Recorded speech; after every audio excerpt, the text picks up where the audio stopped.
Hey everybody, welcome to the Games Tavern Happy Hour. I'm Mac, and I'm joined again by Richard. Howdy. Howdy indeed. So I don't know if you all have been paying attention. There's been a lot of news coming out this week, especially in the last 48 hours or so. So we're gonna try and unpack a little bit of that for you. So one of the probably the biggest news, I'm gonna go ahead and put it out there, is the Icewind Dale dice set's been delayed.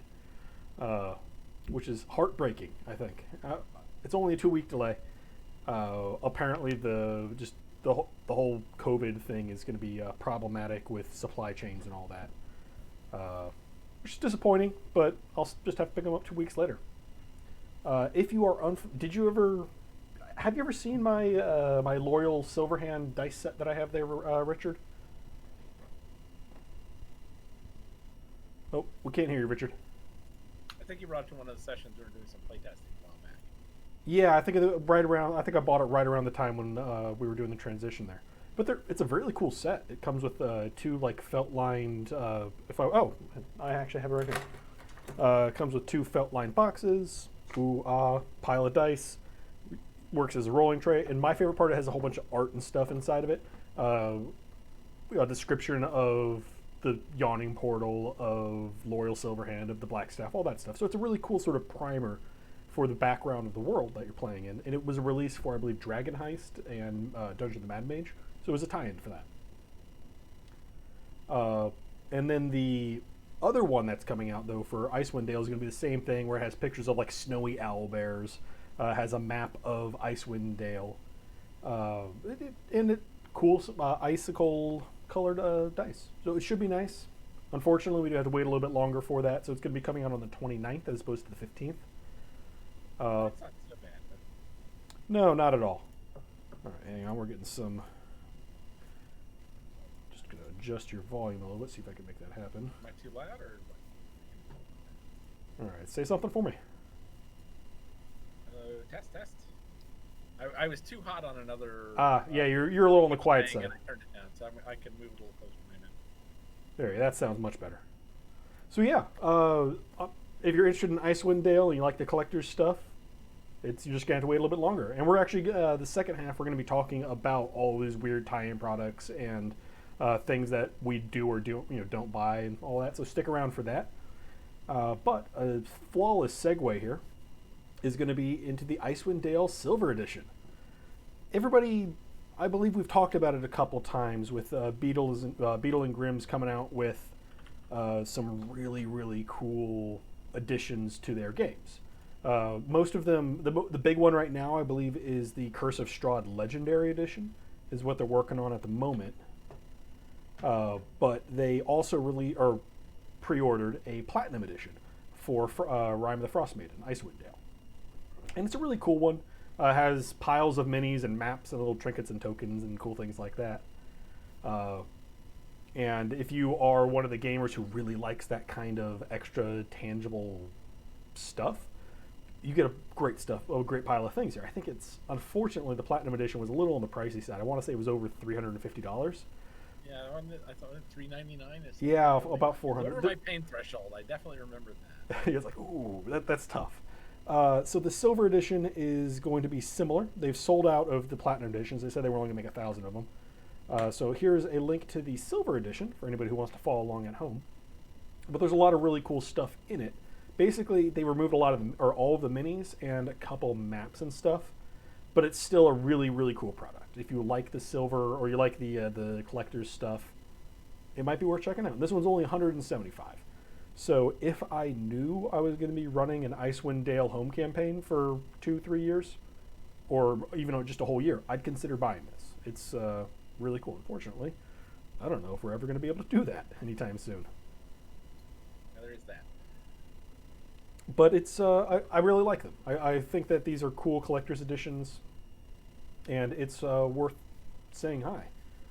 So what do we got? How is Tasha's not the big news? Because dice are more important than Tasha's, and we'll get there. Come on, Ninju. What else? It was Kinko more High than saying we it's... could spend the whole segment talking about all the Tasha stuff, so we want to get all the other stuff. Yeah, we're rushing through this because Tasha's is in fact the big news. So we'll go ahead and tease this a little bit because we're going to move it out to the have a more in-depth discussion with the chat on this in the second half. But we can go and start talking about Tasha's. So if anybody is not been paying attention, I don't know where you've been, but Tasha's Cauldron of Everything has been announced. It was kind of an interesting, just on a marketing standpoint, the way that they went and did this was kind of weird, right? I'm not the only one thinking this, right, Richard? No, because they did the little audio of the witches laughing, and then boom, a whole bunch of people put stuff on Twitch about 2 days later. On Twitter 2 days later.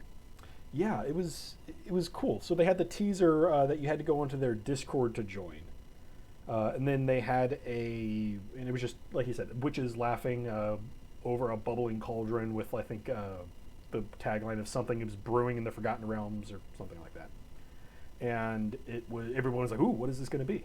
And then 2 days later on yesterday, on Monday, they dropped the big announcement that it's Tasha's Cauldron of Everything. And I think it's going to be good. I'm excited about it. So before we go into the full beatdown on it, is there anything in there that you're excited about, Richard, for Tasha's? I think I just like they talked about having a lot of character options, and I think a lot of those are a lot of fun, particularly giving you more ways to build something or have a concept to. Although, yeah, there is the danger of math nerds like me. Oh, more ways to try to min-max, and I can round off to here and add that. But I think if done right, it gives you a lot more options to kind of customize the character and try to focus on the role play. Because I can do this cool thing, and whether it without dramatically affecting game balance. I think that is the things I like the most. And particularly, I know Carly's been waiting for this, more options for the Artificer. Oh yeah, that's the Artificer. I believe that the Artificer is going to be able to make magical armor now, which is going to be kind of cool if you like the Artificer. On the Artificer front, the thing I am most excited about is that the rules are going to be in the book. I think right now Artificer's like only in Eberron or Ravnica or something like that, and it's a setting I don't particularly care about. And I've been chasing down all the Forgotten Realms stuff for my job or for my. And this hunting. looks like it looks like it's gonna be the big launch of a lot of stuff that's been play tested on Earth Arcana and other game settings. So you mentioned the other thing I think they mentioned pulling out of Eberron was the group patron. Although I think a lot of DMs do that anyway, but maybe giving a framework will make it easier for other people to do that and get that, have more things to drive more campaigns forward for DM. Yeah, that's. I know that it's kind of a very common trope to have a group of adventurers be a part of an adventuring company, and they go off and they do adventuring things, but they're all part of a larger corporation, which is really cool. Like I like that it's a convenient way to avoid you all meet in a tavern and you all have to start caring about each other. It's like, no, you're all part of an adventuring company. You have to work together because I tell you to. Go, and that's. Oh, you're muted again. Oh, we can't hear you, Rich. I was like, you were all recruited by this wizard to go fetch things for him, and you'll go fetch things for him. Yeah, it's a baked-in way to know, or to sort of motivate the players. So for everything that has been teased or sort of talked about so far in Tasha's, there's a couple things in there that are worth talking about. And we're not going to go too hard into this right now because we want to get through the news, then get to the fun stuff after the break. But if you go to that website that I just dropped, that is the actual Tasha's announcement. So they're covering everything in there, from expanded subclasses. I believe that they've expressly put out or mentioned the Artificer Armorer. I believe we're calling Patron... for Warlocks a subclass, so you can get a Genie Patron, and which it looks like Ninja is super excited about, Genie Warlock. Non-evil patrons, I like having to make a horrible Faustian deal to get my Eldritch Blast, but you do you. One of the things I'm most excited about here, or most interested to see how it's going to play out, is you remember a couple months ago they did the diversity statement. where they're like, hey, we want to adjust how we're looking at race in D&D. And that got met with a little bit of sort of mixed reaction throughout the community. I think it's a good thing. It's going to be great to be able to play with that. And they said, though, that it's going to be coming out at some point in an undisclosed book at, in the beginning or towards the end of the year. Tasha's is that book. Even on this website, they explicitly say that there are going to be straightforward rules for modifying your racial traits. So you're going to be able to be an orc that doesn't have an intelligence modifier negative, or negative intelligence modifier. So it could be a lot of interesting stuff that gets played around with, and it's all optional. You can go with this or go with your own, or go with the old school stuff. It doesn't matter. It's all going to be there, and just making a way to make D&D a little more inclusive, which I think is a great thing for the hobby and for the, game as a whole. Other stuff, though, we hinted at the group patrons. Basically, you have someone who's paid you to go and do a thing, whether it's with gold or magic items, or maybe they'll give you back your eternal soul after the end of this all. Who knows? So there's a lot of really cool stuff that's going on there. Of course, you can't have a D&D book without a bunch of new magic items that are either setting specific or just like, hey, surprise, have some magic items. One of the things that was mentioned is that there could actually be tattoo magic items. So you're going to be able to get magical and tattoos, and it'll help you out. It'll be cool stuff. Yeah, the tattoos sound interesting. I bet a lot of people are going to be interested in that. Yeah, I think it'll be good. Now, let's go ahead and... so there are, of course, we have the pictures.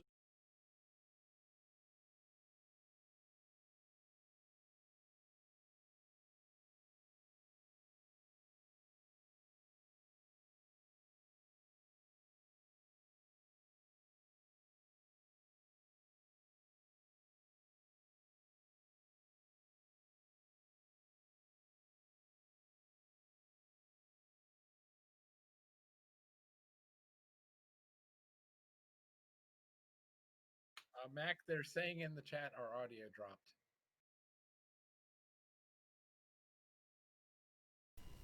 Test, test. Can you guys hear us? Richard, can we get a mic test from you? Yeah, the test they can hear. Okay. Can you hear me? All right, so welcome back. All right, sorry guys. Sorry about that. I moved to a slide I haven't used in a while. So as we're saying, this is the standard art for Tasha's Cauldron of Everything. As you can see, it is labeled Tasha's Cauldron of Everything at the top. And it has Tasha standing in front of a cauldron. Probably has everything in it. I can't overstate how much I like this art. I think this is really, really nice. It's a witch casting a spell into a cauldron. Perfect. I want more. However, if you're like me and you need to buy collector's editions or alternate arts because you have a weird compulsion to do that, there is a alternate art one. And we were talking about this on the Discord. Here we go. Tasha's alternate art Cauldron of Everything cover. It's nice art. It really is. Personally, I like the other art better. But I know that this is really nice. It just doesn't catch the whole spooky witch thing that I kind of like in my in my witches. But out there, what do you guys think? I don't know how to do a poll, so I will not be doing that. But what do you guys think? Do you like this art or do you like the other one better? Are you gonna buy both? You gonna buy just digital? Who knows? Actually, can I do a poll? That's chat settings. Nope, I tried once and I can't figure it out. But yeah, the alt art is really nice. It looks kind of Avatar: The Last Airbender, kind of waterbending stuff, which is nice. I like that. And like the somebody's spine and rib cage is part of the cauldron. Yeah. There is a bunch of really nice things going on in this art. It's just, my biggest complaint about it, and the reason why, all of the other art I have, like I have a couple alternate arts behind me. They're all really dark and sort of match a theme, not unlike that. And so most of the ones are kind of that coloring, where they're darker, black binding. This is kind of opposite that. So it's going to throw off my bookshelf, but whatever. I'm okay with that. Okay, so we'll go ahead and go back to the meeting. There we go. Okay, and we're back.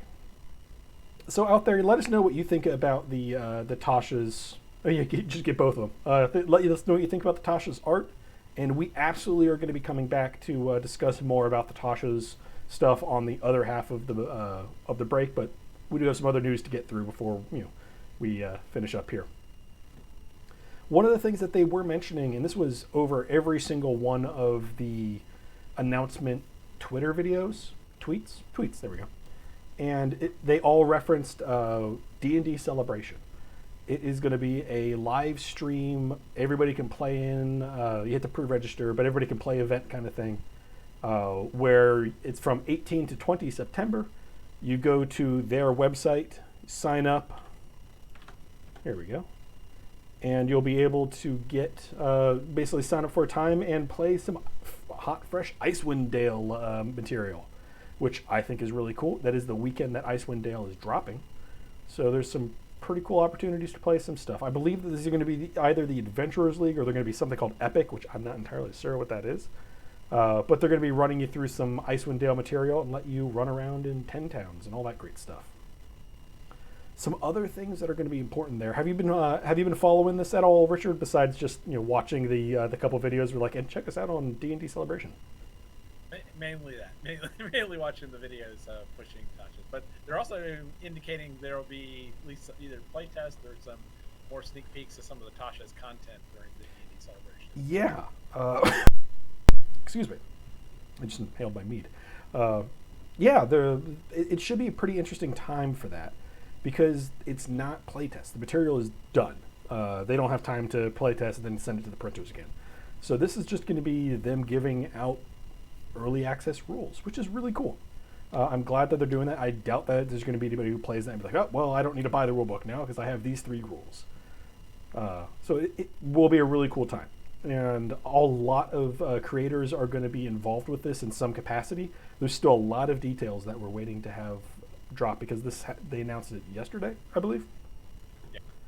But everybody who was involved with the actual announcement for Tasha's, which is the only name on there I honestly recognized was Sam DeLev and Viva La Dirt League, and I only know them because they do funny video game videos.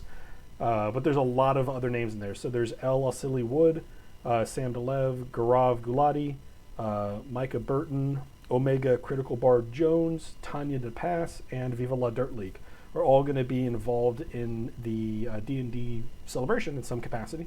So there should be some really cool creators out there that are participating. So I recommend checking it out. One of the things that we've kicked around in the Micah Burton is LeVar Burton's daughter. Oh, okay, very cool.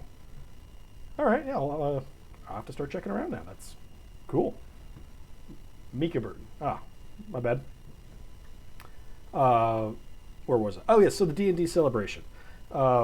We are trying to get some tables, some registered tables for the Games Tavern so that we can get on there. I don't know if we'll be able to get the whole table, so if you guys are interested in signing up, there's actually a real chance that you might run into one of us at the table, and we'll have a grand old time playing games with each other while I believe Wizards is actually going to be DMing, so I'm very excited to not be DMing Icewind Dale at the gate. Now, something that is useful to know about this is they have teamed up with the Extra Life charity. Are you familiar with Extra Life at all, Richard? Yeah, through some of our chat members, Corey and Nina. Right. So if you can you give us a rundown on what Extra Life actually does here while I queue up the awesome art? Well, they do stuff for charity and do gaming events themed around it to raise money by encouraging people to ingest large amounts of caffeine and do marathon gaming sessions. That sounds about right, yeah. Not that you need that much encouragement. So Mr. Smithwick is absolutely right. They do. They're raising money for children's hospitals, which is important. There's nothing bad to say about that. Help the kids. However, if you, like me, enjoy kobolds in a trench coat, you can buy that art right there. Yeah, who doesn't, right? You can buy that art and put it in all the proceeds they're saying are going to Extra Life. I just ordered it goes off of, I believe, Custom Ink, I think is who's running it. But you can get it on a t-shirt, you can get it on a tank top, you can get it on a couple different sweatshirts. I ordered a big hoodie because that's going to be a hilarious thing to wear on a hoodie because it's kobolds in a trench coat. and I love it. So unfortunately, that's not going to be available in time to actually play or to wear at Extra Life. They're saying it's not going to get to you until about the 30th, so it's about 2 weeks late. But you still have the opportunity to help out a good cause, help out the Extra Life charity, and buy some absolutely ridiculous gaming swag. All right, let's see what's happening in the chat here. Okay, cool. Yeah, 25-hour gaming sessions, or gaming marathon. Mr. Mofuk, I remember you were talking about that. Can't print it on a trench coat, though, I bet. Well, Emily Grace, I am willing to bet that I could figure out a way to make that happen. You couldn't do it. You're not going to get them to, you're not going to be able to pay them to do it, but the art's available on the internet, so buy something from them and then paint it on the trench coat yourself. Why not? No, don't do that. It sounds like piracy or copyright infringement. I'm just trying to figure out how hard it would be to do the trench coat with the extra kobold heads coming out in the kobold mask to dress up for Halloween as the 3 kobolds. Oh, yeah, that seems doable. That seems very doable. Huh. Oh, you know what? If anybody hasn't seen it, I believe I have still have the art around here. It was a. Oh no. It was a piece of art that released for Icewind Dale, and it should actually be in the Icewind Dale book. But I can't find it. This is annoying. One more second. Is it over here? Aha! It is over here. Okay. I put it on the wrong one. All right, whatever. We're just going to do it this way and get over it. Boom. 3 kobolds in a trench coat hanging out in the 10 towns. Who doesn't love that? And that's right, guys. We're doing it live here. Victory over technology. Yeah. So that's what the art is inspired by. I think it's hilarious. It's absolutely adorable. And, all right, go ahead and get rid of that. So check out the website as I try and pull it up. You guys threw me off my rhythm. Here we go. So check out the D&D Celebration website on the dndwizards.com. Follow the link right there, and that'll help you to actually get there. If you want to sign up, you can do so. If you want to order some fantastic swag, you can also do that there. The links are all included. All right, delete that. Nope, not that. Delete that. Nope, not that. Come on. Okay, let's do it over here. Delete that. There we go. Okay. God, I hate technology so much. If anybody's not paying attention or doesn't aware, the transition to digital gaming has been like pulling teeth for me. This is not fun at all. But we can go ahead and get back to here. Okay, we're back. So what else we got on the... oh, right, yeah. So there is a convention coming up this weekend, which should be pretty cool. It's a games on demand session or convention. It's a digital convention, but it's games on demand. They do a lot of stuff with a lot of other conventions. They sort of have a corner where they run a lot of things for you. This year, from 28 to 30 August, what's happening? Oh yes, this year 21 to 30 or 28 to 30 August, they're doing a whole bunch of stuff that basically hosting panels and doing a digital convention. One of the ones I'm very excited about is our own DM Cecil is running a panel for campaign planning. Here we go. It is his game is not for new GMs only, campaign planning, which I think is a great idea. If anybody out there hasn't been watching or playing the Velkin Weave, you are missing out, because DM Cecil has some really interesting stuff that he's doing there. The whole campaign is interestingly thought out. It's not just a standard dungeon crawl or go to this one thing. It's complex and it's nuanced, and I would love to be able to just pick his brain on how he does that. So check out the session, and it's going to be this Saturday, 7 p.m. Eastern on Zoom. So you do need that software, I believe, and the tickets are available in the link. I believe tickets are free with a suggested donation attached to them. So check it out. It should be a really good time. DM Cecil is a really good DM out there. He's doing a couple panels throughout this year. I believe he's also doing a ReaperCon one, which is in a couple weeks, and I don't have the dates on that, unfortunately. Hold on one second. I have it somewhere right here. Yes, so it's... Nope, wait, yes, no. Yes, no. He's doing ReaperCon this year, too. So we'll keep you guys updated with what DM Cecil's up to on the convention scene and suggest you guys go check him out.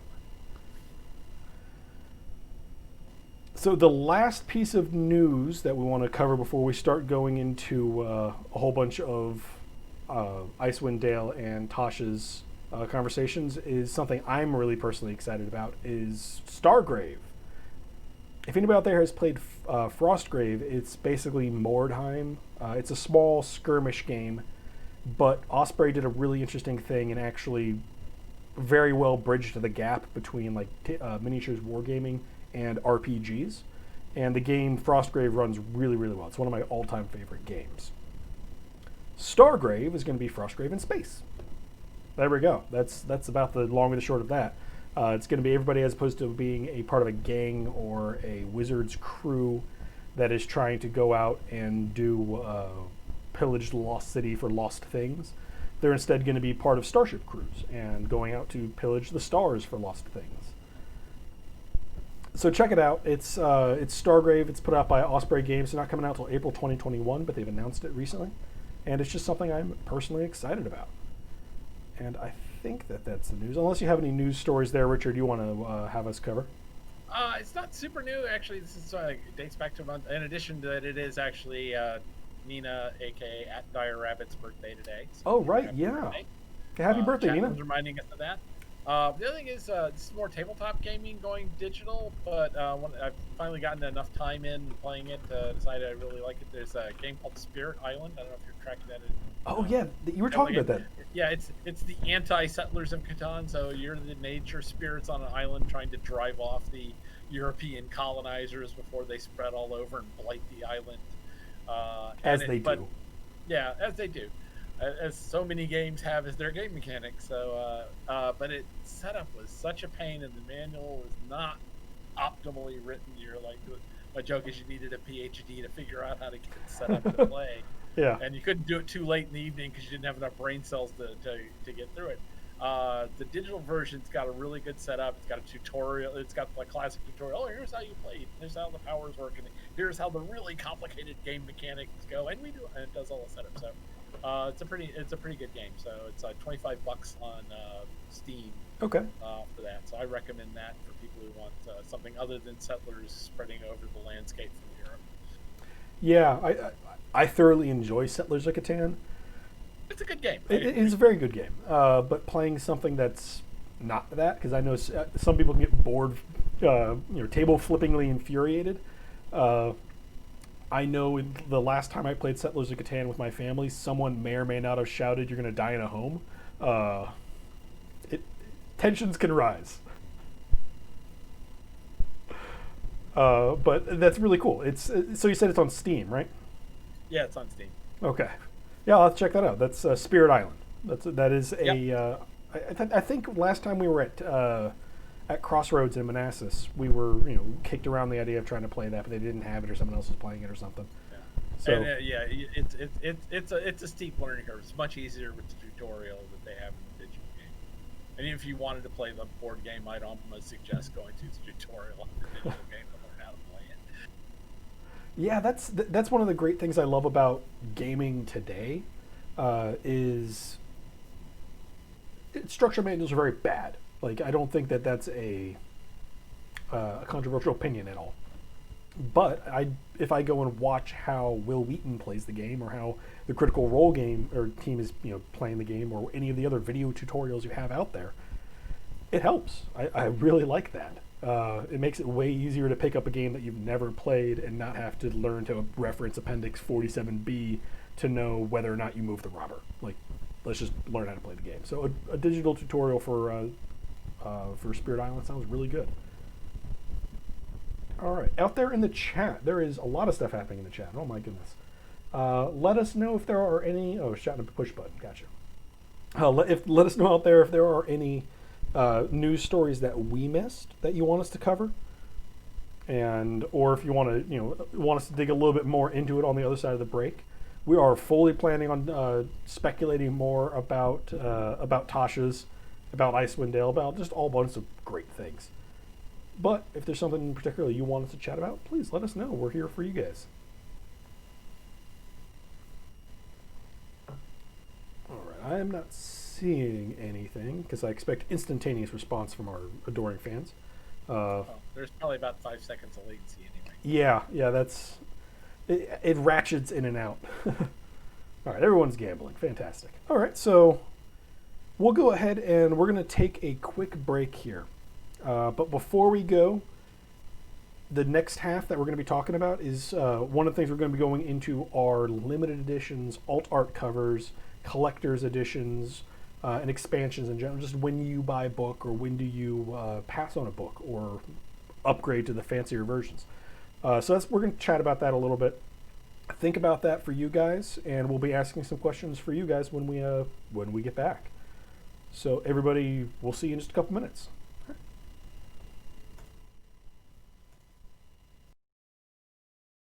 Ah, wrong one.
Hey everybody, welcome back. This is Richard again. I believe we've fixed his, the balance issues. All the. How's my mic level now? I fiddled with it a little bit. Well, we're getting maniacal laughter from atop a pile of fake internet points, so probably good. So what did we miss, guys? Everybody have anything fun? We have Nightbot shenanigans, one giant margarita, a heist. All right, cool. So, as we hinted at before, we're going to be talking a little bit more about Tasha's, going into a little bit more in depth here. And this is a thing that we really want to be bouncing off of you guys out there in the chat. Nothing constructive, don't worry. It was never a concern of mine. If there's something out there that you guys really, really want to talk on about Tasha's, you want us to touch on, let us know, because it's been drinking from the fire hose for the past 24 hours since this dropped. Something nuts. All right. So, just going through what we do know about Tasha's right now. I'm just going to go through with the list that I have. There's going to be a bunch of new spells. Explicitly, we have been told about some like conjuring summoning spells to be able to bring in different types of spirits, which could be interesting. I don't know. Have you ever played around with summoning mechanics there, Rich? Not in 5e. I kind of centered straight on evocation for fireball purposes is my main focus. But fair. I think it's one of the things where just from people we've been interacting with in Discord, it's been you either want to do evocation or necromancy because undead, cool. But so it's nice that they're trying to flesh out things that maybe not quite as many people are playing. And the conjure spirits rules, they talk about them being built in. So if you throw bigger spell slots at them, you get a bigger, nastier critter. Yeah, being able to upcast. I probably could have grabbed a book off the shelf while I was grabbing other books off the shelf. But I don't believe that if you upcast, you can't upcast Animate Dead. Like, that's not a thing you can do. It's always a third level spell slot. You can use a higher level spell slot, but it doesn't give you any benefits. Whereas these will. I think that one of the examples they used was like you want to do a Earth Spirit or something. And if you know you're about to walk into a really big fight, you upcast it. So it's going to be giving it a better hit points, better attack bonus, better AC. It's going to make it just a better creature that's going to fight with you. So that's actually really kind of cool. And they hinted that there was 6, I think, different new summoning spells on that front. They said 9. 9. Okay, that's like a 6, but it's turned around. I assume it's elementals and different celestials. Maybe it's alignment. I don't know. Yeah, I don't know. I'm interested to see where they're going to go with it. I don't think it's going to be alignment based though, because frankly, they don't really use. They're trying to get away from that. Yeah. There's no. Or elements and celestials and demons and devils and maybe a few other things. Yeah, it'll be interesting. So we have Vash out there being excited about stuff that makes other schools of Wizard more playable. Yeah, I've only ever played an evocation wizard. Full stop. The Adgern is the first character I've played for 5th edition. I've done a couple of one shots, and those have always been, beat sticks basically. But I have no experience with other stuff in 5th edition. So I would love to be exploring some other wizarding archetypes with that. And if Tasha's is going to make that more doable, I think that'll be cool.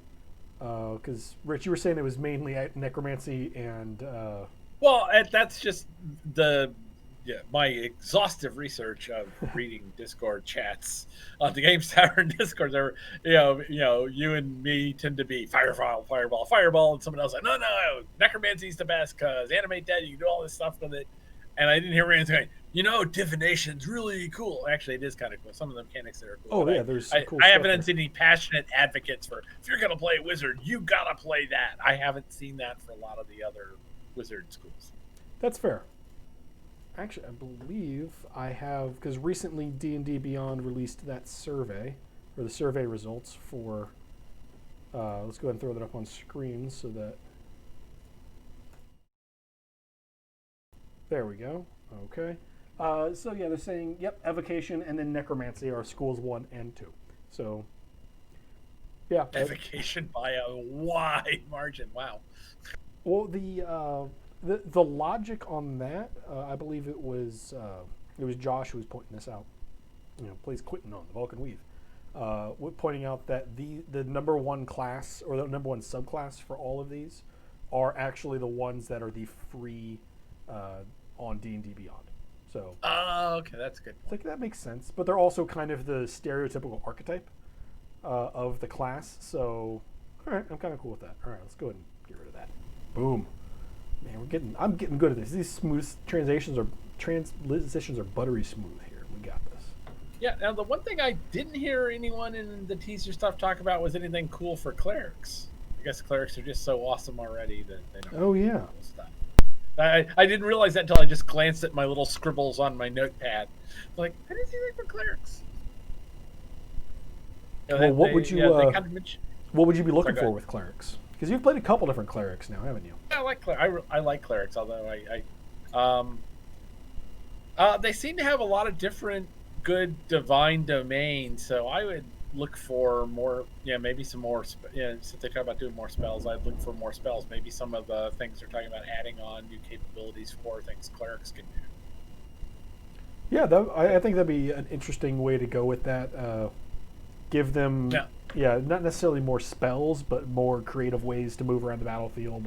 Although they did say, I think somewhere in one of the teasers or websites says there'll be a new subclasses for every class. So there will be at least one new clerical domain. But there's nothing I'm going, wow, if only they had that domain, that would make clerics perfect. Yeah, clerics I think there are a lot of good choices already. Yeah, I don't know how clerics. I know clerics are a very good early and mid-tier class, but I don't know how they actually play in the end game. I don't know anybody who's ever actually run end game material for pretty much anything. So it's kind of a moot point how good a character is after 15, but who knows? They could all of a sudden fall apart there, and maybe this will give them something to do there. Yeah, once they can do all the bring back people from the dead spells, like they're not all the cool stuff you get at the top. Oh, your divine intervention automatically works at level 20. Well, okay, yeah, that's kind of nice. I love it. It goes from like 19% that's about their big top end. So yeah, who knows? What goes from divine intervention goes from like a 19% chance of it succeeding to 100%. It's always going to work. It's like, what? Okay.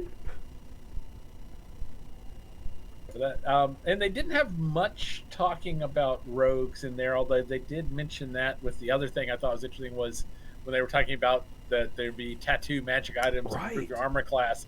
They said both wizards and they mentioned rogues can benefit from it too. But that was about it. I believe, and I am not good at this at all.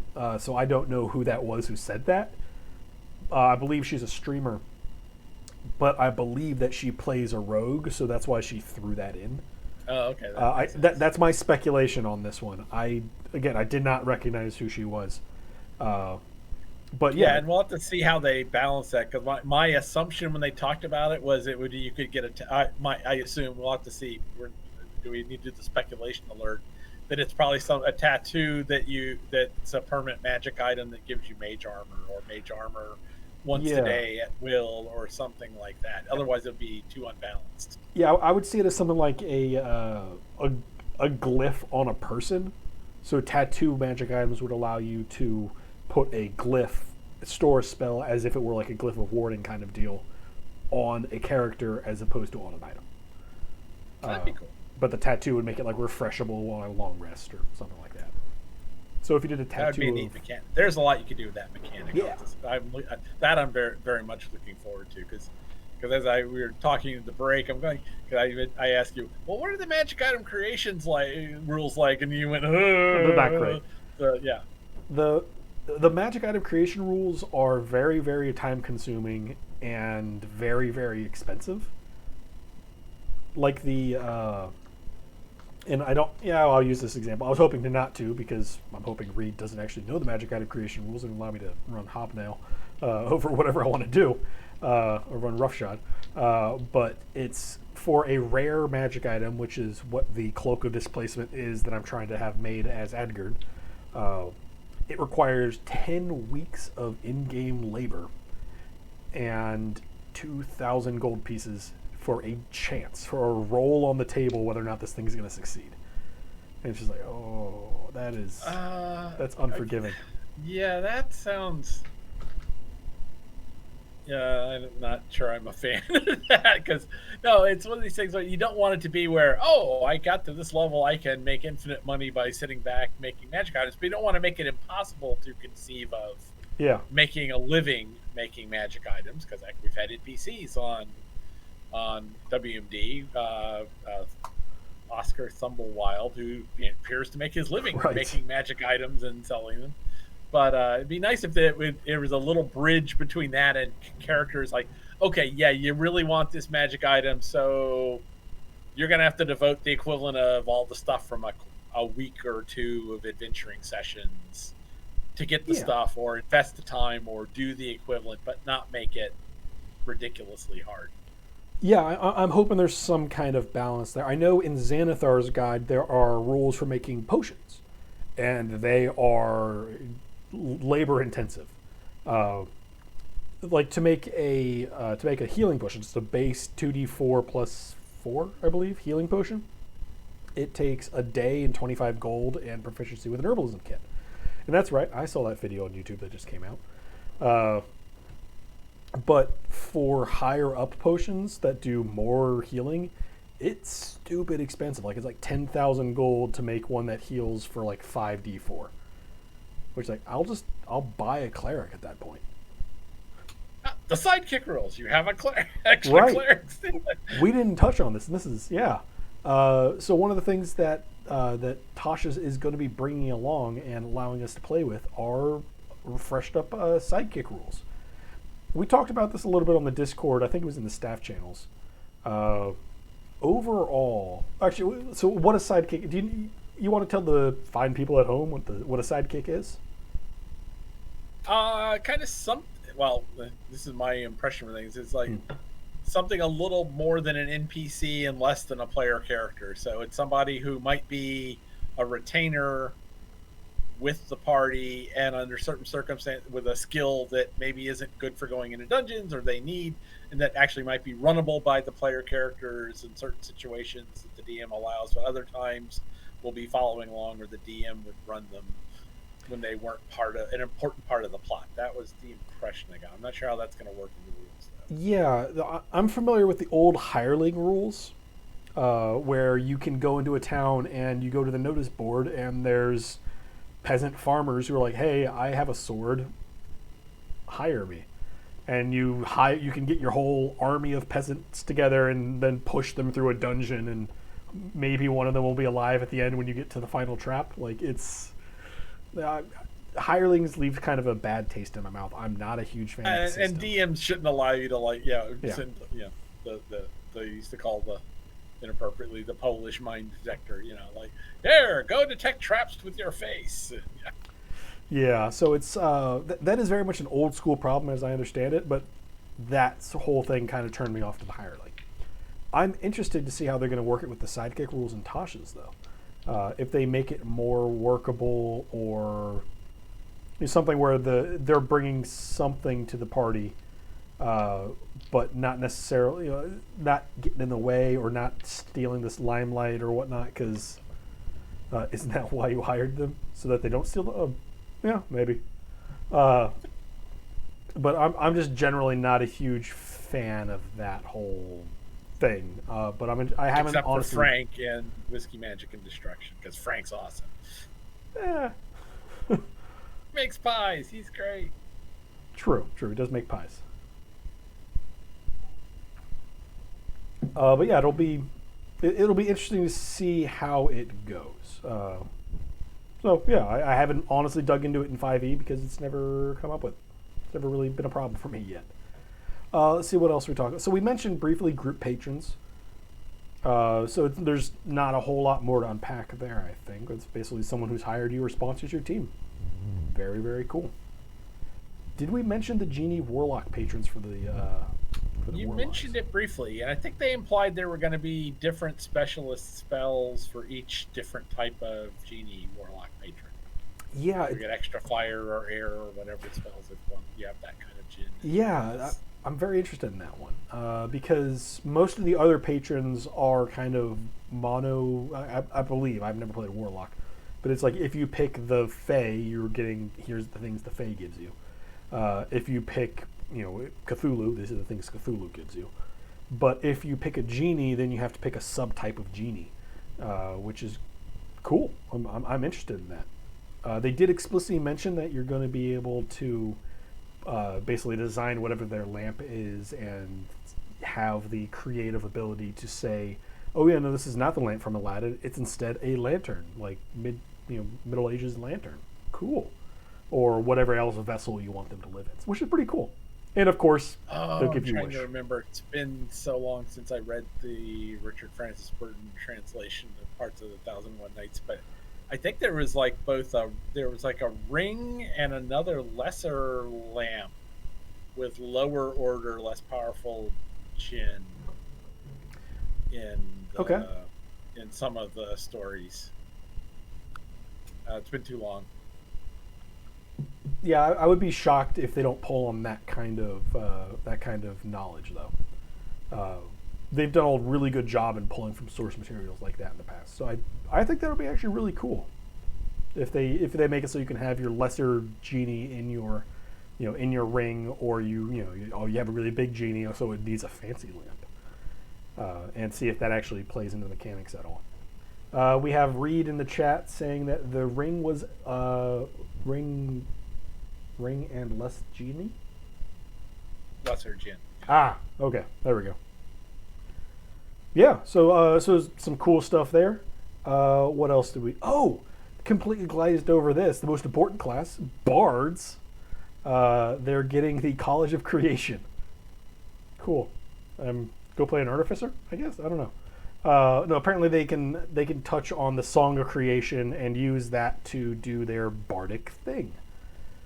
Kind of loose on the ground with details as to what that actually is going to mean, but cool. I like that. That feels sort of Lord of the Ringsy to me, with the whole Eowyn and Melkor kind of Song of Creation and discordant stuff.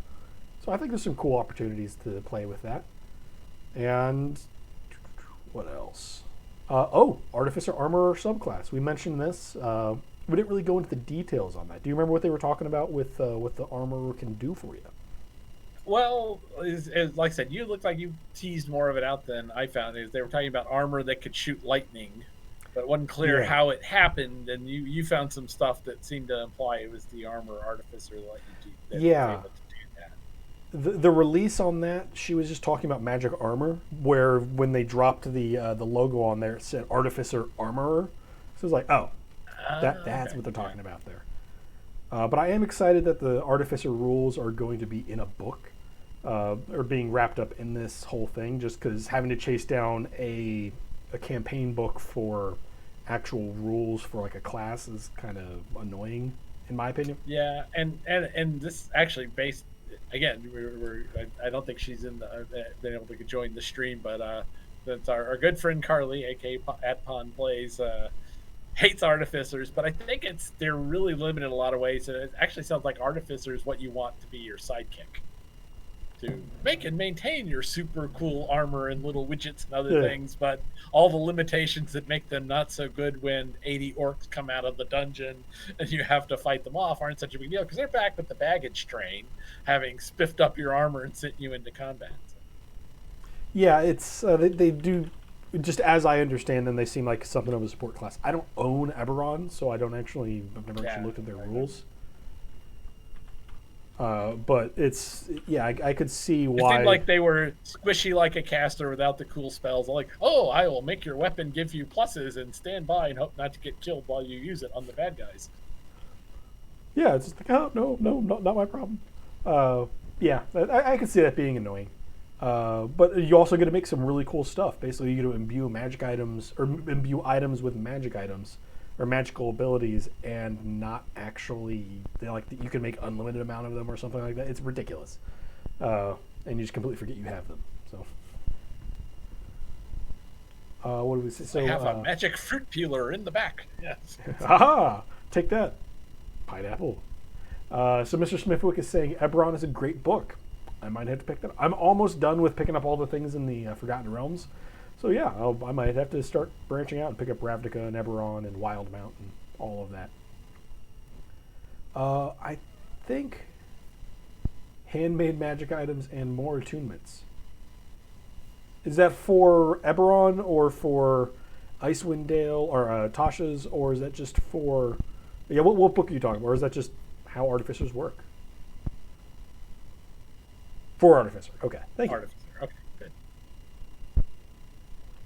All right, I think we've... Well, there's one other thing. They talked about class-specific spell focus items and right. Yeah, I missed that one. So those might have some interesting minor specialist effects for the different classes. So that'll be interesting to see how those play out.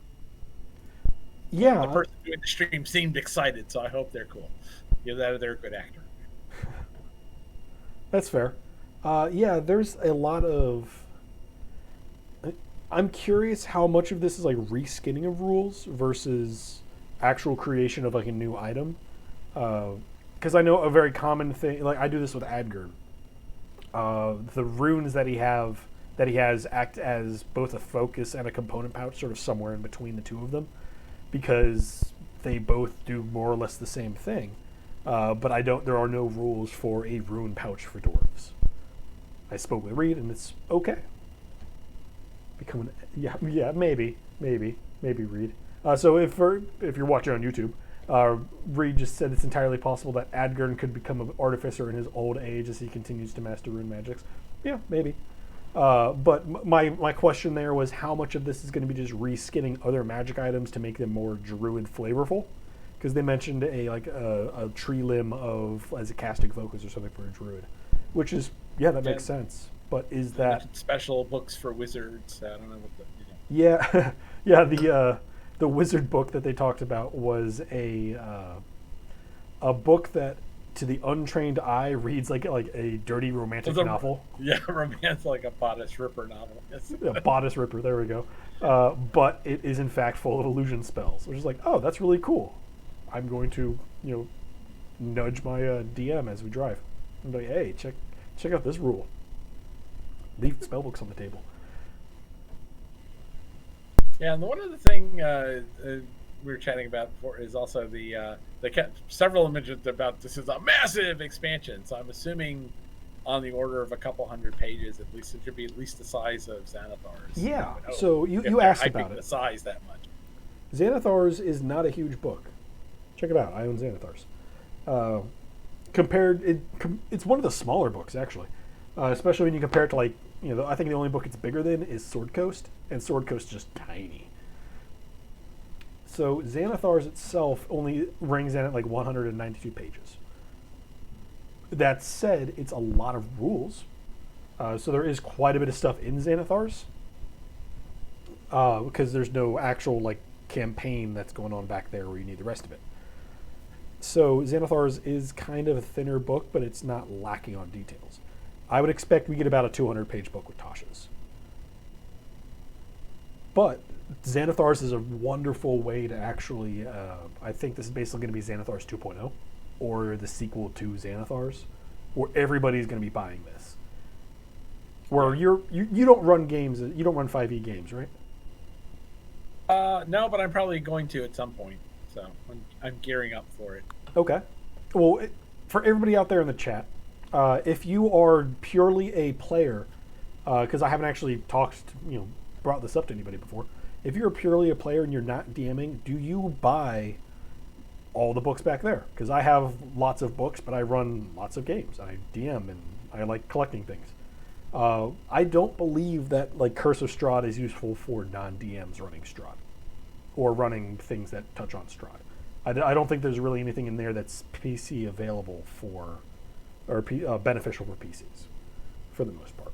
Whereas Sword Coast, Xanathar's, and now Tasha's are both going to have, or all three are going to have things that are going to be very, very useful for both DMs and PCs.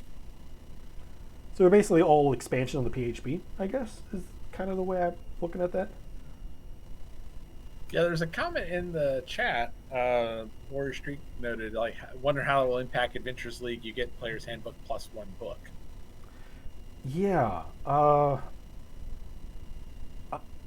The way I see it, Xanathars is part of the core book now. You need Xanathars, so you need, if I'm running a game, any game I'm going to be running is going to have drawing from the DMG, the Monsters Manual, PHB, and Xanathars. That's it. Like that. Those are things that I will not go anywhere without. Now I'm going to have to add Tasha's into that because it sounds like it's that important of a book.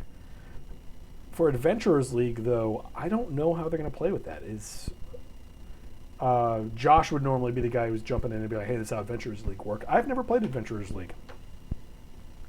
Let's see. I buy a lot of books. That's a good question. I wonder. There's a comment that made it wonder that's why they've had so little detail come out about season 10 of Adventures League so far. That could be Maybe it. They haven't figured that all out yet.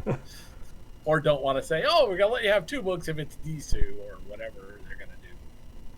Yeah, I think I would not be shocked if somewhere in the future we see Xanathars and Tasha's just get lumped into the big 3 as being just, these are the rules. Everything else is supplements. These are the rules. I don't know. It could change. It could not. Who knows? But that's that's what here Speculation Corner was all about. Speculating. I know this guy who has several books I could borrow if need be. You probably do. Kick up high. Maybe like PHB Tasha's +1, seeing how it is expanding on some standard rules from right here. Yeah, I believe that the way that we're going to be looking at this is it's going to be another Xanathars. What were we saying, Rich? Or wondering if it really, even though they joke about Xanathars being the 2.0 of the Player's Handbook, maybe Tasha's being, if it's a bit bigger than that, it'll be, no, this is a core rule book. Xanathars is an expansion. Tasha's could be a core rule book, especially if they really want to push the race feature. Race does not determine your attributes. Issue is one of the ways they want to try to make it more inclusive. Yeah, I'm very interested to see how they're going to be playing with that. I don't know any DMs who don't use Xanathars. I'm just putting that out there. It's just because there's so many rules in there that are necessary, because a lot of stuff in the PHB or the Dungeons Master's Guide are vague, or there's no rules in those for creating magic items, for instance, whereas that's in Xanathars. So if I'm running a campaign and my players want to know how to do that, I either have to make it up or just tell them they can't do it. So Xanathars has a lot of kind of core important things in it. So I would not relegate it to an expansion. It's a full-on book, or a full-on rule book, in my opinion.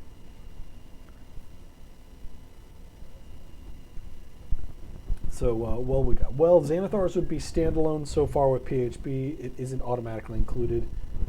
Yeah, that's fair. Although,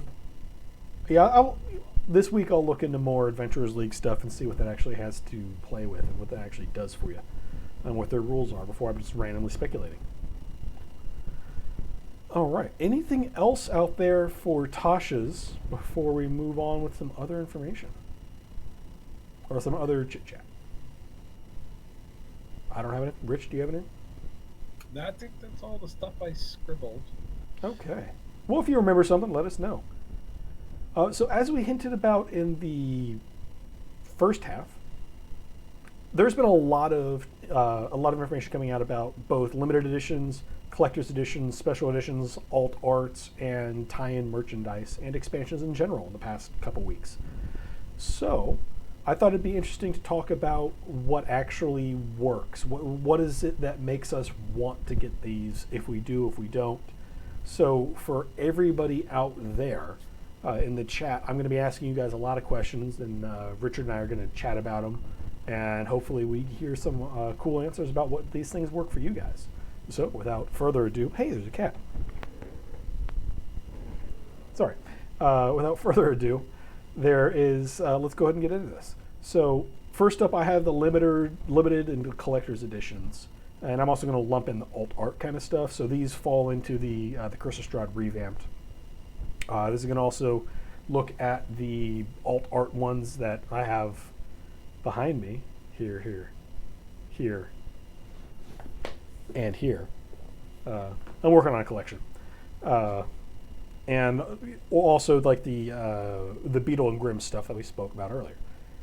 Some of those are the same cost. All of the standard book alt edition ones are the same cost as the standard one. They're just an alternate cover, whereas the limited and collector's editions are pretty expensive. So my question for the chat and for you, Richard, is what makes the limited edition or collector's edition worth it for you? Have you ever bought any of those? When would you choose like an alt art cover instead?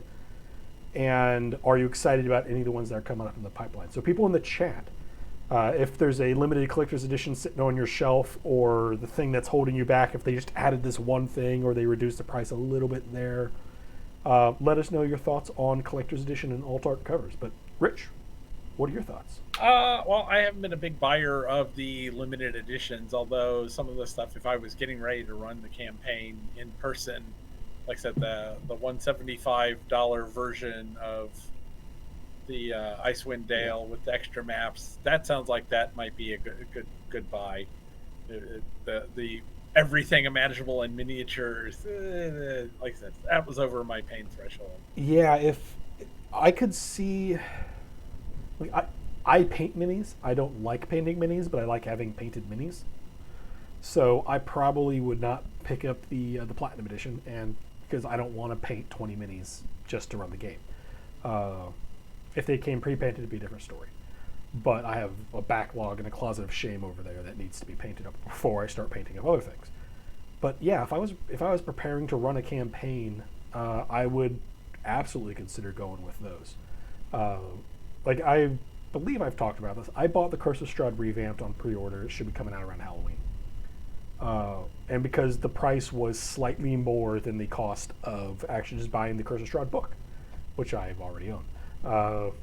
But the idea is, it looks like it's something where if I want to run this, if I can actually have people over, for the extra, I think it was like $20 more over the actual cost, so kind of like $70. If I do decide to run a Curse of Strahd campaign at my place, I have all these cool knickknacks to hand out. And the $20 that's a great threshold for that, in my opinion. Yeah, an incremental cost like that makes it really a lot easier to say, oh, well, I was already paying that. But it's more like, and as the chat points out, and the finger puppets, of course. Well, the finger puppets are the Beetle and Grimm ones. So those are the $400. The super expensive. Yeah. Oh, okay. It's like, see, I would pick those up, but I like having my cats be able to provide them with food. So that's not happening.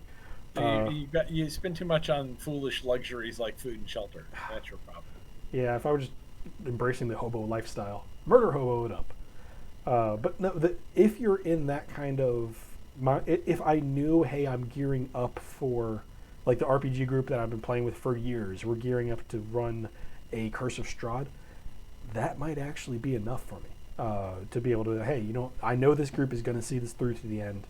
It's going to be a year or two of content. I'll drop the $400 on that. I could see that being a calculus I would make.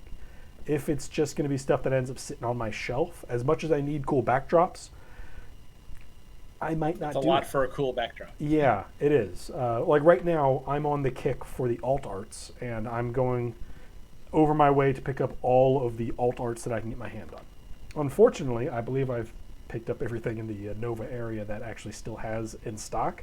So now I'm going to have to start hitting eBay and paying a pretty penny for it. If anybody out there has a Xanathar's Guide alt art that they no longer want, let me know.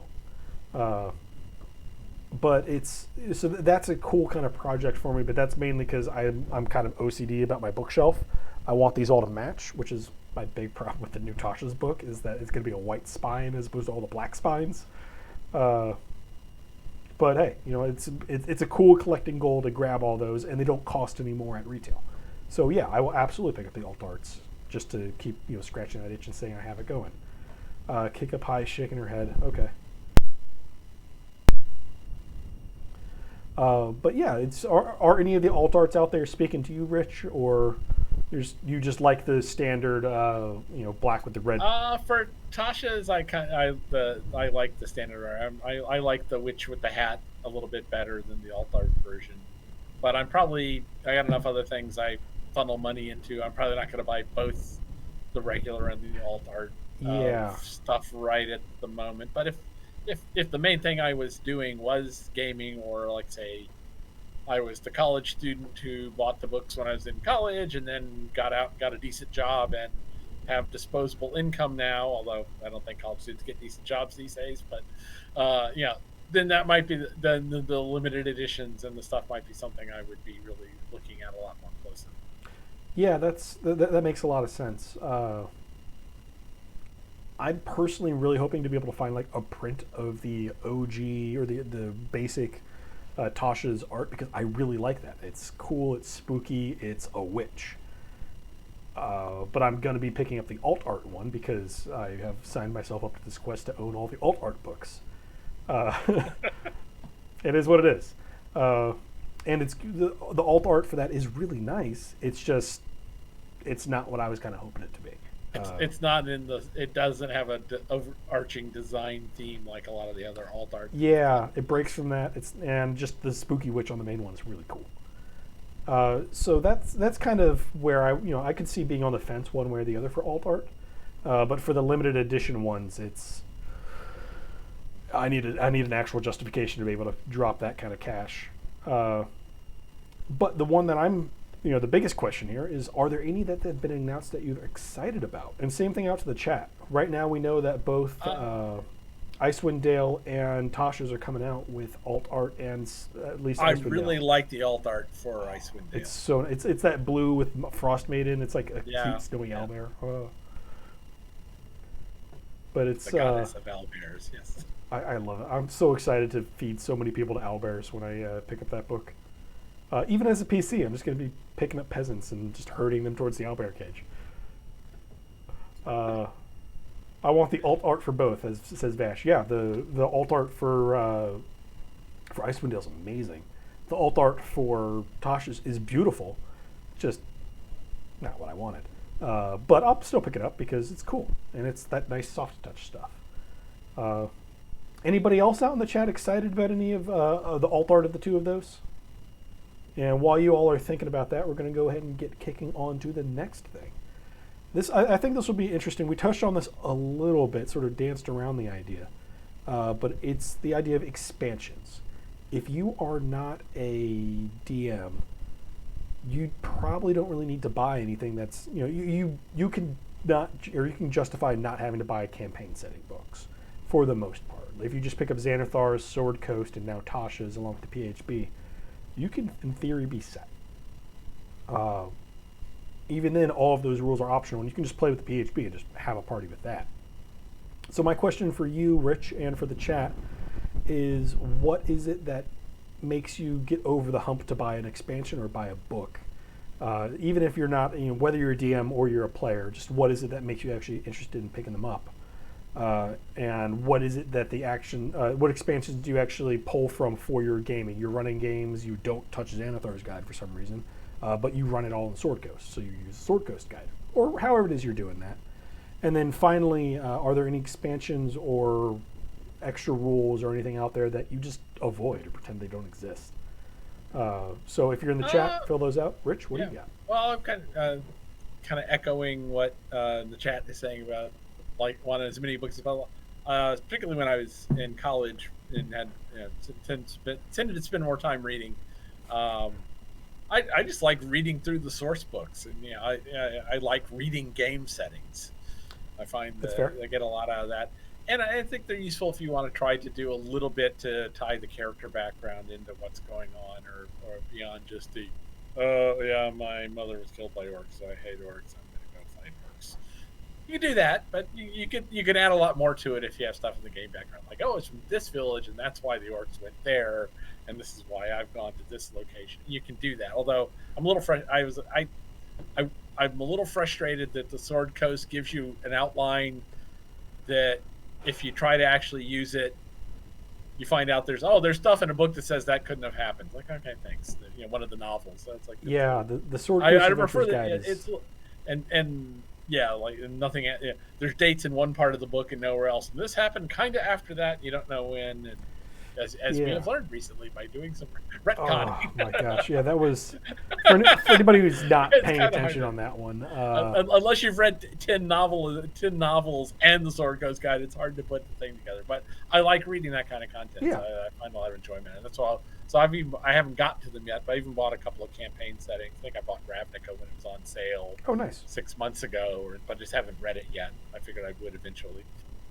Yeah, I'm not gonna lie. I have read very little of the ones back there. I'll pull through them and be like, oh, I need to know this one thing. I'll flip through and grab it. I know where the book it's in. But for the most part, those are just shelf dressing. Until I decide I'm going to be running one of those campaigns, I don't touch them. Which, yeah, that sounds like me. Like Tyranny of Dragons here, one of my favorite covers. I got it because have you read it? I haven't. No, it's I actually the first time I opened it up today was I looked at it, I was like, oh, this is actually really nice paper. Like this is not the standard paper they use. Very nice. Like it's a thick like cardstock. It's really very fancy. Oh, nice. But it's just one of those like I collect as many books as I can because I like being able to show off my bookshelf and I like having all of this at my hand. I also don't trust digital books because you license them and you don't actually buy them and. I don't want Wizards of Coast. Yeah, I hate limited licenses that can go away or require a network connection, but I've also tend to go back and forth between two locations, so it's made the digital books convenient. No, yeah. I like buying books, and that includes digital too, which means not something with limited DRM that can go away. Yeah. I'm much more okay with buying digital content if it doesn't have DRM. That's fair. Yeah, if you get like a PDF, I'm cool with buying that kind of thing. Because I like the idea of, hey, end of the world or the power goes out or whatever happens, the internet goes down for the next forever, I can still run all the books I own. So that's my big thing on that. I like not having to rely on having that. But how about out there? Let's see, we got... so Vash buys as many books as possible, or she needs as many books as possible, which is fair. Everybody needs as many books as they get their hands on. Seeing all the art, yeah, that's one of the big things I like to do. So this is technically the second time I've opened it up because I have flipped through Tyranny of Dragons just to, it's like, what does Tiamat look like? Ah, yes, that's Tiamat. Oh, I see. Very fancy. There's this spooky purple elf there. That's so cool. So the art in the D&D books is very, very nice. So I fully get that, why people would pick them up just for that. Is that weird, though, on your end, if you're running if you're playing it as a player? Have you ever bought a book and then later it comes into a campaign for you guys? Well, we've been studiously trying to avoid Strahd spoilers in the group that's playing Curse of Strahd because they haven't read it. But I had started because I couldn't find the stuff I want to sort things out in Sword Coast Adventurer's Guide. I started reading Waterdeep Dragon Ice to get more background on Waterdeep. Okay. So yeah. I've done a little bit of spoiling if somebody wanted to run me through Waterdeep Dragon Ice, but it explained like my example about the limited day, like if you just go from the Sword Coast Adventurer's Guide and what's in there, you find out like, oh well, Lord Neverember, the Protector in Neverwinter, yeah, well he got deposed as the Open Lord, but now he's here and everything you see around Neverwinter is he seems to be doing a good job running the place. He stopped the giant crack that horrible things came out of, and yeah, he's taxing the nobles, so they don't like that. But then in some of the other material, they found out, oh no, he really did a shitty job as the Open Lord of Waterdeep. That's why they got rid of him. So you don't get that unless you go into the other material in the game setting to find out, like, oh yeah, they were really well rid of him there in Waterdeep. Yep. Yeah, that makes. I can see why they're kind of vague with that kind of stuff.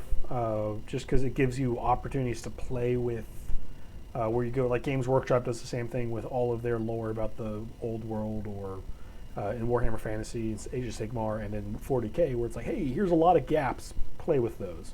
But the things that they do different from Wizards Coast is the information that they say happened is set. It happened that way. You drive a nail into that date, and that's where the thing happened. Whereas, as we discovered last week with which is trying to figure out what was happening in Gauntlet Grim. It's like, oh no, this all happened 4 years ago. Yeah, no, this does not line up with the timeline that we've been working with this entire time.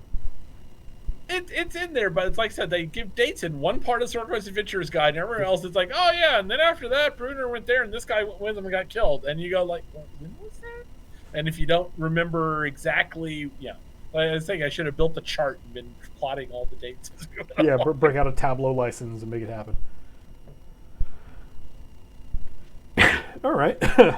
I think that's everything covered for the chat. Yeah, that's moving on then to fun gaming accessories. And the thing that sort of spurred me on this one was the news about the Icewind Dale dice set and the fact that I still own the Waterdeep dice set.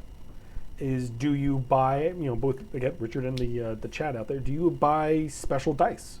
Whether it's I'm playing a new character, so I need to get a dice set that matches them, or I really like this setting, so I want to pick up the special dice for that. Or, hey, we're starting a new campaign in Waterdeep, I want to pick up the Waterdeep dice. Or even just, new dice. So where do you guys sit on that one?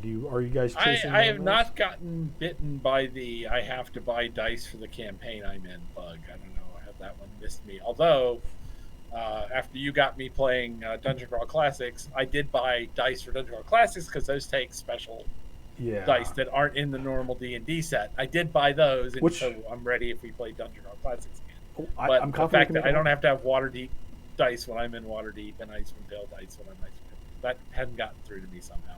Which DCC dice did you pick up, by the way? Just curious. It was the set that had the oddball ones that aren't normal D&D dice from Game Science. Because I like Game Science. Oh, the Game Science one. Yeah. Those are okay. Even though I can't find my old set of mostly Game Science dice from decades ago. Yeah, they're in a box somewhere. I will find them one day. Hopefully. Well, because when we were playing in Crossroads with the playtest campaign, you were still using dice from years ago, weren't you? I bought a set of cheap ones on Amazon. I had a couple of old dice from the dawn of time that I was using, but my main set of D20s and percentiles and stuff, I have no idea where they were. But still don't know what box they're in.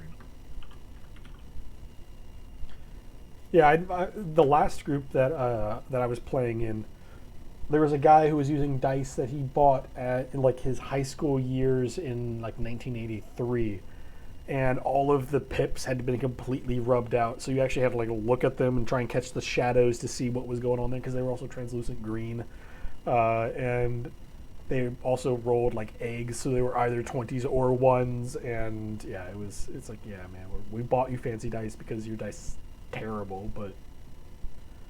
Some people just want to keep using the same dice they've had forever. I'm seeing that Vash out there has in fact bought dice for characters periodically. I haven't done quite that. I've picked up weird gimmicky things for characters, but mostly I just raid through my weird piles of stuff I already have. But yeah, I know some people are like, hey, I'm playing a fire wizard, so I need red dice. Or I'm playing a rogue, so I need black dice. Which is a kind of a cool way to do it. It's the way I see dice aren't too terribly expensive. A good set's like $20 maximum, and that's like a really good set of dice. So yeah, if I'm starting a new campaign, I could see dropping in and picking up an extra set of dice that are tailored to the character. Let's see. So Vash is saying for her wizard, I'm not gonna even try that. She was a very girly girl with a spell book with a sparkly gel pen. I need to pick up purple dice. Yeah, that's fair. Oh, you also dressed up for the character. Okay. Very interesting. Have you ever done that, Richard? You ever dress up for characters? Yeah, I bought a wizard hat on Etsy for your campaign. Yeah, that's it fair. So far. Yeah, it's a very pointy wizard hat too. I'm just like, oh. Yeah. If somebody's really good at quickly embroidering interesting patterns into felt and making a felt cone, so it's pretty nice. It's thin felt. I need to do some reinforcement in places. Yeah, that's important. I have the wizard hat. Oh, you can't see. Yeah, you can't see Pierre's head back there. Pierre's the skeleton. I don't know if I ever said that on stream. But yeah, that's Pierre. You can see his jaw. You can't really see the hat. Yeah, but he's wearing the wizard hat I made a while back. Yeah, so I enjoy dressing up periodically. It can be a good time. I used to LARP, so it kind of brings me back to my roots there. How about art books? I know that this has been a hit or miss thing. I know it's huge in the side, kind of like the video game community, where it's like, ooh, the art of Skyrim, the art of Super Mario Brothers. I guess I don't know other video games. Have you ever picked up like an art of D&D or an art of any of the fantasy artists I see? I've tried picking up a couple, or tried to chase down some like John Blanche works, but they've always been sold out because he does like 5 book runs. Like it's ridiculous. No, I collected sci-fi art, some art books like it when I was a long time ago. I was an undergrad, but not so much lately. Fair A enough. lot of it's nice stuff, though. I mean, luckily you can still get it all online, which is just, kind of reduces the need for me to have a coffee table reader that has pretty pictures in it. Where I can just Google something on my phone and be like, hey, check out this thing. Let's see. How about Vash? Have you or anybody else out in the chat? Have any of you guys picked up art books for the settings that you guys are playing in? And while we're doing that, we're going to go one last one for random RPG gear. This is pretty much all the other random things. If I remember properly, you just sort of rolled on the table when we were playing, right? You didn't have like a dice tray or any bespoke Yeah, gear. I started playing before dice towers were a thing, so I tend to either roll. Yeah, I've been using. Yeah, I tend to roll into a box. So I tend to chuck them at the side so they flop around. So. Yeah, and that whole idea has kind of evolved into the dice tray, and I like that. Like I have a dice tray here that's for my old gaming group, Warpheads. Yeah, we have a logo and everything. And I like it. That's nice. Dice towers, though, I'm a sucker for. I'd be like, oh, I need that. It looks like a castle. But it's not I don't think I've bought a dice tower recently because every time I buy them, I end up breaking them almost immediately, which is disappointing. I would, yeah, I'd love to have one of those like wormwood ones, but they're too expensive for my ham handing. They need one made out of 1/4-inch high density plywood, right? Yeah, exactly. You drive a truck over it. Just put it in a Nalgene bottle. Well, at the last year at Nova, the Nova Open in Northern Virginia, I attended. They had there was somebody that was selling like wargaming sized dice towers. So they took up a 1 foot square footprint, and you had like you could throw 30 or 40 dice into the things at once, and they were made of like huge dowel rods and acrylic on the sides, like 1/4-inch acrylic. These things were bomb-proof. They were monstrously large dice towers. It also took like 30 seconds for everything to filter out at the bottom. Like that's how big these were. That's kind of overkill. But I'm much more a fan of like a big, if you have like a cool piece of, something that allows you to have a dice tower in a tray, so you can throw it in the tray more often than not. But being able to make it go click clack down the dice tower is pretty cool. Anybody else? Vash, do you pick up? Are you interested in dice towers or any of the other gaming aids? I know I've used the spell cards that you can get, the official ones for D&D. I did get a set of the cleric spell cards. Yeah. Yeah. You found those useful, right? Yeah. Yeah, I think so.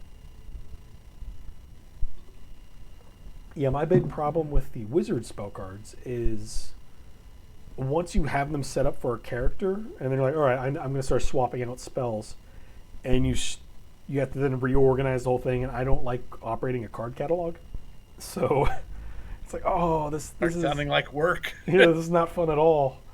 So I end up kind of scrapping it, and it's sitting somewhere. Since I shuffled to this studio, I haven't really been paying attention. I'm not sure where it is. I think it's in my kitchen somewhere. But yeah, they are useful in practice or in theory, but in practice, I think they kind of fall apart on us. But how about anything else? Is there anything else that you end up grabbing for interesting accessories that you think are or not worth grabbing? Trying to think. Of course, we're not talking about miniatures because that would be a 5-show series right there. Ooh, yeah. So while you're thinking, Vash has mentioned, I saw this one, the Whiskey Barrel Dice Vaults. Those are really, really cool. That's kind of a interesting bespoke industry that's popping up now, where they make interesting woods and turn them into gaming accessories. Wormwood, I think, were kind of the champions of that. leading the charge. But then now you have Dogmite and you have a bunch of other companies that are doing it. The problem I have with the whiskey barrel one is my dice roll poorly enough sober. So I think if I soak them in, the fumes of a whiskey barrel, they're just going to continue to be awful. So it's not going to help my odds. Yeah.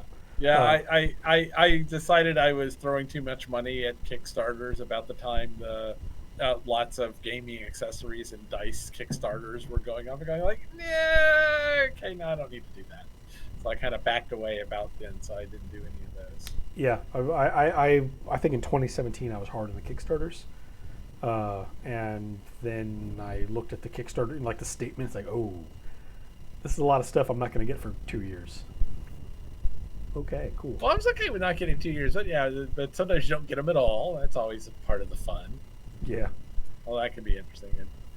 And the thing that did it is I'd done too many different keyboard Kickstarters. How many keyboards which do delivered you have? one. I've got so many because I keep trying to do stuff because I have kind of neck and shoulder issues. I have lots of small mechanical keyboards. one of which was from a Kickstarter. Gotcha. Okay. Or maybe it might have been crowd supply. I think I might have said Kickstarter for mostly for nerds. That's fair. Yeah, that's Kickstarter's a whole nother thing, and I think we're actually coming up. Maybe next week we'll do another Kickstarter roundup, just because there's a lot of really cool stuff out there for gaming. But yeah, if you are not I've got 2 games from Kickstarters that I've never played. Actually, I need to. Yeah, They delivered, but I haven't played them because I wasn't with an active group at the time. Which 2 did you pick up? The Ogre Designers Edition, and they did a board game. Is that the one that's like 3 feet cubed? Oh yeah. Still in a box in my house. And the Miskatonic School for Girls. It's a Cthulhu themed boarding school game where you're trying to be the last dorm with any sanity left. That looked cute, so I backed it. Yeah, I remember seeing that one out there. That's I think the last Kickstarter I backed was the Beowulf 5e. Yeah. And then before that it was something years ago. I think Reaper. But I think that's probably, I'm kind of running out of, actually I'm not kind of, I've run out of things on the show notes here. Yeah. And I think that it has been a plenty good time. Vash, thank you so much for tuning in. Thank you. Thanks, and chiming in. And we have, there are still a couple other people out there in the chat. I don't know who because it doesn't tell us who's there. So thank you so much for watching out to the end of the show, everybody. Yeah, you can follow us. I realize I haven't dropped this yet, but we do have a Discord. We have a lot of these conversations, or a lot of the topics that we discuss are based on conversations we have on the Discord. So hit us up on the Discord there. Join in the conversation. Let us know what you're playing, what you're working on, and what you all want to make happen. Vash is off to an Adventurers League game. Nice. Have fun. That sounds like it could be a good season. And otherwise, a big shout out to Tabletop Audio. Thank you so much for helping us out with the music on the break, and the intro and outro are all Tabletop Audio. They are free to use. You can use them in all of your games and your streams and all that, but you can also throw them some money. We're patrons of theirs. We highly recommend you guys sign up for them too, because they are just a good way to do that extra sort of audio and ambiance. And it really does sort of knock you up a step when you have some spooky music at your table. Otherwise, tomorrow is going to be the Velkin Weave here, excuse me, here at 7 p.m. Eastern Daylight Time. I actually don't know where they are now, but the Velkin Weave is back tomorrow, so check them out. And then Thursday is going to be Whiskey, Magic, and Destruction, where we're going to be continuing to delve into the Underdark and all sorts of other terrible decisions. And then I believe, I don't know if it's this Saturday. I know that they, I believe it's this Saturday, the week after, a week from this Saturday will be the next episode of The Heist. Gotcha. Yeah, so they're skipping this Saturday for The Heist. It's on, I believe it's up on video on demand, and it's on YouTube now. You can find us on Twitter and Instagram at The Games Tavern. We have a Facebook, The Games Tavern. You can go to YouTube and search The Games Tavern. We have a tab there. And of course, we do have a Patreon and the Discord. So if you want to get in contact with us, we have plenty of opportunities to do so. Otherwise, I think that's probably a good enough spot to call it for a night. Thank you so much for tuning in, everybody. We hope to see you guys. Thanks, everyone. See you guys around. Thanks so much, Richard, and see you. Have a good night, guys. A lot of fun. Good night.